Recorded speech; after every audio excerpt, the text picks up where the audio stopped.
అనకాపల్లి జిల్లా కసింకోట మండలం బయ్యవరం గ్రామంలో దళితులపై గత 5 ఏళ్లలో జరిగిన దాడులు, హత్యలు, అత్యాచారాలను స్మరించుకుంటూ కొవ్వొత్తుల కార్యక్రమం నిర్వహించారు. రాష్ట్ర ఎస్సీ సెల్ ప్రధాన కార్యదర్శి, రాష్ట్ర SC corporation director Sabbavarapu Ganesh ఆధ్వర్యంలో జరిగిన ఈ కార్యక్రమంలో జగన్ పాలనలో దళితులపై జరిగిన అన్యాయాలను దళిత సమాజం ఎప్పటికీ మరువదని పేర్కొన్నారు. 2022 మే 19న హత్యకు గురైన వీధి సుబ్రహ్మణ్యం, 2021 మే 21న వేధింపుల కారణంగా మరణించిన డాక్టర్ సుధాకర్లను స్మరించుకుంటూ వారి చిత్రపటాల ముందు కొవ్వొత్తులు వెలిగించి శ్రద్ధాంజలి ఘటించారు. దళితులపై జరిగిన అన్యాయాలకు బాధ్యులపై కఠిన చర్యలు తీసుకుని బాధిత కుటుంబాలకు పూర్తి న్యాయం చేయాలని డిమాండ్ చేశారు. ఈ కార్యక్రమంలో జనసేన రూరల్ జిల్లా ప్రధాన కార్యదర్శి పావడ కుమార్ రాజుతో పాటు దుమ్మేసి సత్యారావు, జోడే సూర్యప్పారావు, ఎస్కే రెహమాన్, బాబర్, చిట్టిరెడ్డి గీతాప్రసాద్, సీరం వెంకటలక్ష్మి, బరుకు గంగరాజు, చెవిటి అప్పలరాజు, చోడే ఆదినారాయణ, చోడే వెంకట్రావు, చోడే మహేష్, చోడే సురేష్ తదితరులు పాల్గొన్నారు. ఈరోజు ఎంతో దౌర్భాగ్యమైన ఈ మే నెలలో మనకు చాలా తీవ్ర అన్యాయం అనేది జరిగింది. గడిచిన 5 సంవత్సరాలు కూడా ఒక జగన్మోహన్ రెడ్డి నియంత్రణ పాలనలో గడిచిన 5 సంవత్సరాలు కూడా దళితుల మీద అనేక దాడులు జరగడం ఈ రాష్ట్ర ప్రజలందరూ కూడా చూశారు. 220 దళితుల మీద 220 హత్యలు జరిగాయి. అదేవిధంగా దళిత భూములు 11,000 భూములు బలవంతంగా లాక్కొని ఈ దళితుల మీద పైచాచిక ఆనందం సాధించిన గత ప్రభుత్వం వైఎస్ఆర్సీపీ ప్రభుత్వం ఈరోజు డైవర్ సుబ్రహ్మణ్యాన్ని స్మరిస్తూ ఈరోజు ఏదైతే మే 19వ తారీఖున ఆయన మరణించిన రోజైతే ఆ రోజు నుండి కూడా అదేవిధంగా డాక్టర్ సుధాకర్ గారిని 2021వ తారీఖుని ఆయన మరణించిన ఈ 2 సందర్భాల్లో కూడా ఒకటి కాకినాడ, ఒకటి విశాఖపట్నం ప్రాంతానికి చెందిన డాక్టర్ సుధాకర్ గారి ఈ హత్యలు కూడా ఈ వైఎస్ఆర్సీపీ పాశ్చాక ఆనందానికి నిదర్శనంగా ఈ హత్యలు కూడా పరిగణలో తీసుకోవాలి. ఈ రాష్ట్రంలో ఉన్న మన దళిత సామాజిక వర్గం కూడా ఈ వైఎస్ఆర్సీపీ జగన్మోహన్ రెడ్డి నియంత్రణ భాగంలో అనేక ఇబ్బందులు పడ్డాము. ఇవన్నీ కూడా పట్టించుకోకూడదని ఈరోజు ఏదైతే మన దళిత బిడ్డలైన డైవర్ సుబ్రహ్మణ్యానికి శ్రద్ధాంజలి ఘటిస్తూ అదేవిధంగా ఏదైతే ఈ మే నెలలోనే ఈ 2 హత్యలు కూడా మే నెలలోనే జరగడం మన దళిత జాతికి తీవ్ర లోటని తెలియజేసుకుంటూ, ఎందుకంటే డాక్టర్ సుధాకర్ గారు అయితే నర్సీపట్నంలో కోవిడ్ టైంలో ఒక మాస్క్ అడిగిన పాపాన్ని ఆయన మానసికంగా ఇబ్బంది పెట్టి ఆయన విధుల నుండి సస్పెండ్ చేసి నడి రోడ్డు మీద పోలీసులతో దాడి చేయించి మానసికంగా ఇబ్బంది పెట్టి ఆయన మరో సేవానికి చేసి మానసికంగా ఇబ్బంది పడి చనిపోవడం కూడా జరిగింది. అనేక దాడులు కూడా ఈ వైఎస్ఆర్సీపీ ప్రభుత్వంలో జగన్మోహన్ రెడ్డి నియంత్రణ పాలనలో అనేక దాడులు జరిగాయి.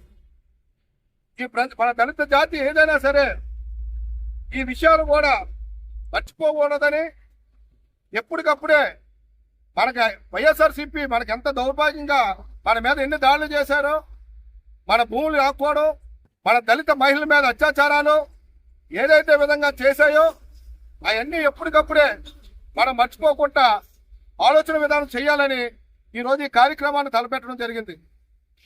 ఏదైతే నిన్న 19వ తారీఖుని డైవర్ సుబ్రహ్మణ్యం చనిపోయిన మే నెల 19వ తారీఖు ఇదే మే నెల కాబట్టి ఆయన చనిపోయిన రోజు నుండి రేపు 21వ తారీఖు అదే మే నెల 2022 డాక్టర్ సుధాకర్ ని చనిపోయిన దినాల్లో 2 కూడా స్మరిస్తూ ప్రతి అంబేద్కర్ కోడల వద్ద ఈ కార్యక్రమాలు చేపట్టడం రాష్ట్రం మొత్తం కూడా జరుగుతుంది. ఈరోజు రాష్ట్రంలో మనకి 18 పథకాలు, దళితులు ఉపయోగపడే పథకాలు, ఎస్సీ కార్పొరేషన్ రుణాలు కానీ అనేక విధాలు అంబేద్కర్ విదేశీ విద్యలతో పోల్చుకొని మొత్తం 18 పథకాలు ఆ రోజు వైఎస్ఆర్సీపీ ప్రభుత్వంలో తీసి దళితుల్ని రోడ్డెక్కిన ఘనత ఈ జగన్మోహన్ రెడ్డికి చెల్లిందని తెలియజేసుకుంటుంది.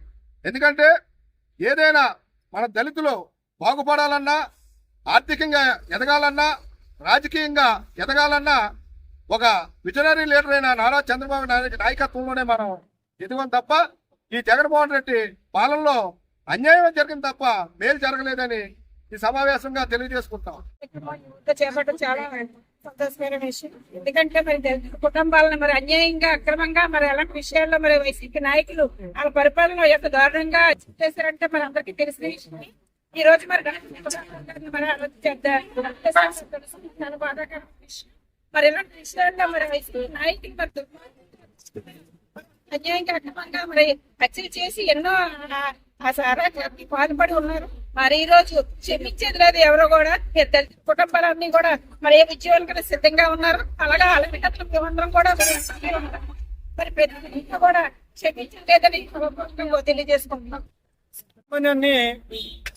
సుమారు 15 సంవత్సరాలు కనీసం కార్యకర్త కాకుండా ఇంట్లో పనులు చేయించుకుంటూ మరి అతను ఈ సుబ్రహ్మణ్యాన్ని అనంతబాబు ఎలా వాడుకున్నాడు అంటే చాలా దయనీయంగా ఆయనకు అప్పులు ఇచ్చి ఆ డబ్బులు తీర్చలేని పక్షంలో అతను బానిసగా చేసి వాడుకొని మరి తర్వాత మరి ఏం జరిగిందో ఎందుకు అతను తిరగబడ్డాడు ఎస్టిమేట్ చేసి తిరగబడి గట్టిగా నిలదీసినందుకు అదే స్పాట్ లోను ఒక స్వామి దగ్గర గొడవ చేసి ఆయన కొట్టి ఆయన కూడా తిరగబడితే ఆ తిరగబడ్డాడు అనే ఆవేశంతో అతన్ని బలమైన గాయంతో తల మీద కొట్టగానే ఆ స్పాట్ తో చనిపోతే నిశ్చితంగా అతను ఏం చేయాలి అంటే అంబులెన్స్ ఫోన్ చేసి హాస్పిటల్ జాయిన్ చేయాలి.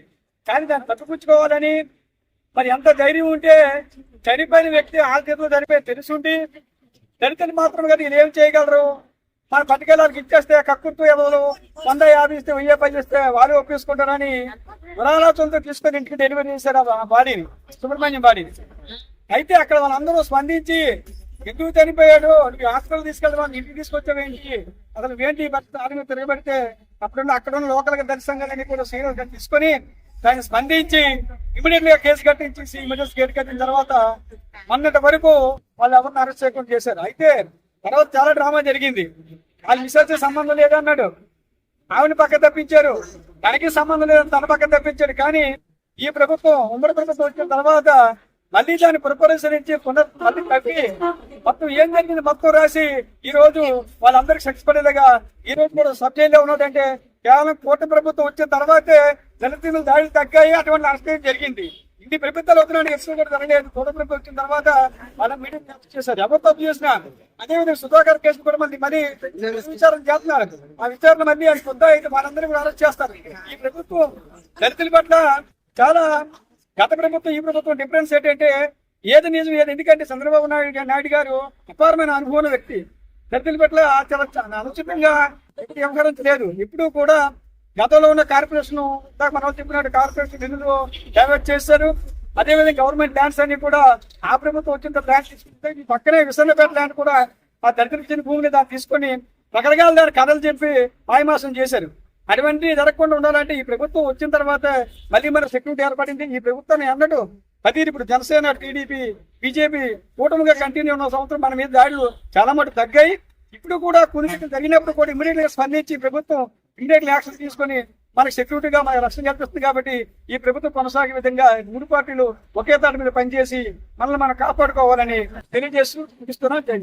తప్పే నిధుల్లోగా ఏదైతే మన బడ్జెట్ 2024, 26, 27 సంబంధించిన బడ్జెట్ లో 22 కోట్ల రూపాయలు ఎస్సీ ప్రయోజనాల కోసం, ఎస్సీల కోసం ఈ రోజు 22 కోట్ల రూపాయలు ఈ కూటమి ప్రభుత్వం ప్రకటించింది.